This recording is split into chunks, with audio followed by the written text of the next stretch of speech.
Rekan dan rekanita, salam hormat saya kepada Ibu dosen Bu Titi Haryati. Di sini saya akan menjelaskan tentang teknik pengambilan keputusan. Seorang manajer yang ideal atau baik itu harus mampu membuat keputusan dalam menentukan kebijakan untuk ke depan yang lebih baik. Alasan mempelajari pengambilan keputusan yang menjadi dasar utama perlu mempelajari pengambilan keputusan ini dapat dirinci antara lain sebagai berikut. Untuk yang pertama yaitu untuk meningkatkan kualitas diri dan karir pengambilan keputusan. Dengan kualitas diri dan dalam mengambil keputusan otomatis menjadi suatu prasyarat yang mutlak bagi seorang, lebih ideal diletakkan pada fungsi-fungsi kerja yang bersifat kebijakan atau keputusan.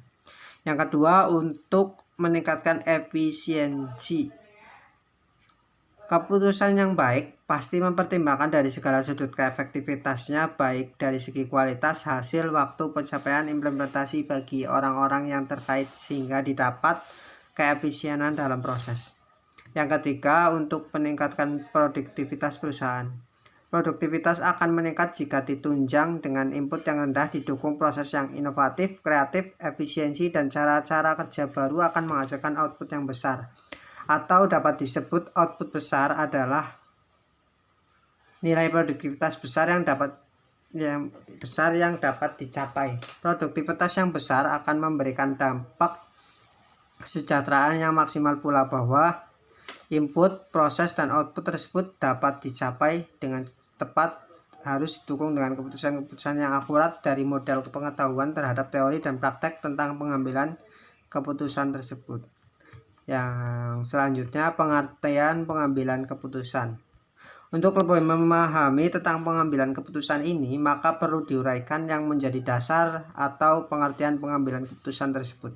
Secara umum, pengambilan keputusan dapat diartikan yaitu pemilihan di antara berbagai alternatif pilihan yang ada dengan berdasar dan tepat sasaran yang sesuai dengan harapan si pembuat keputusan, yang dimaksud itu manajer atau siapapun yang membuat keputusan ya. Pengertian tersebut mencakup yang pertama, pembuatan pemilihan atau choice making. Sebelum mengambil keputusan, diharapkan seorang mengambil keputusan terlebih dahulu melakukan inventarisasi berbagai alternatif yang akan menjadi pilihan keputusan. Pilihan keputusan harus berlandaskan pertimbangan disiplin ilmu. Yang kedua, pemecahan masalah. Tindakan dalam hal ini adalah suatu tindakan pengambilan keputusan untuk merumuskan permasalahan. Menurut George R. Terry, bahwa pengambilan keputusan didefinisikan adalah pemilihan dua alternatif atau lebih. Menurut definisi tersebut, bahwa untuk menentukan suatu keputusan harus memunculkan alternatif solusi, minimal dua solusi atau lebih yang akan ditentukan, kemudian pilih terbaik diantaranya. Menurut Chester Bernard menyatakan, analisis pengambilan keputusan yang menyeluruh merupakan penerapan teknik-teknik dalam rangka penyempitan pemilihan. Menurut pendapat ini, bahwa setiap pemilihan diperlukan analisis dengan menggunakan metode alat analisis untuk mempersempit alternatif pilihan. Sedangkan menurut Azhar Kasim menyatakan, pemuatan keputusan adalah kegiatan-kegiatan yang meliputi perumusan masalah, pembahasan alternatif, dan penilaian serta pemilihan bagi penyelenggara permasalahan. Jadi berdasarkan teori tersebut di atas dapat disimpulkan bahwa pengambilan keputusan adalah pilihan alternatif penyelesaian permasalahan dengan terlebih dahulu memahami permasalahan atau bukan permasalahan. Selanjutnya, dengan keilmuan dapat merumuskan berbagai alternatif penyelesaian permasalahan yang berdasar dan didukung data dan fakta yang akurat. Yang selanjutnya, yang keempat, yaitu komponen pengambilan keputusan.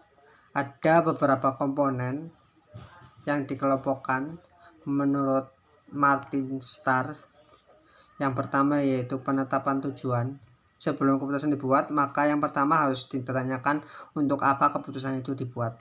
Apakah keinginan mencapai keputusan seiring dengan kemampuan dalam menjalankan dan dampak keputusan. Yang selanjutnya, identifikasi alternatif. Setelah menetapkan tujuan, maka dapat dilanjutkan dengan menetapkan berbagai alternatif-alternatif yang mendasar mencapai tujuan tersebut. Yang selanjutnya, uncontrollable event alternatif, yaitu alternatif yang diambil harus mampu melihat pada kondisi sekarang terhadap kondisi yang akan datang. Jangan sampai keputusan yang diambil tidak mempertimbangkannya dan keputusan yang sudah diambil jika karena di luar dari kemampuan kita menganalisa namun tetap terjadi, maka harus diusahakan mencari solusi alternatif atas kondisi terbaru yang muncul. Selanjutnya, yang keempat yaitu sarana mengukur hasil. Untuk sarana mengukur hasil harus ditetapkan alat atau sarana yang menjembatani antara keputusan terhadap realisasi. Jika keputusan yang diambil tidak sesuai dengan realisasi, berarti keputusan tersebut salah, dan sebaliknya jika keputusan sesuai dengan realisasi yang dicapai, maka dapat dikatakan keputusan tersebut berhasil. Selanjutnya, pengambilan keputusan yang efektif. Pengambilan keputusan efektif dapat dinilai seberapa besar keputusan tersebut memberikan keberhasilan dari yang diharapkan sesuai tujuan.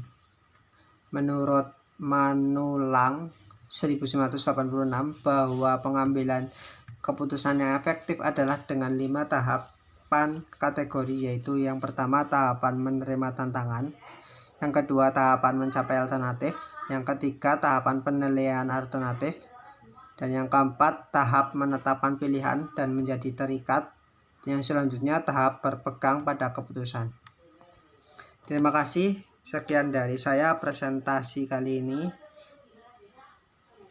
Semoga bermanfaat. Wassalamualaikum warahmatullahi wabarakatuh.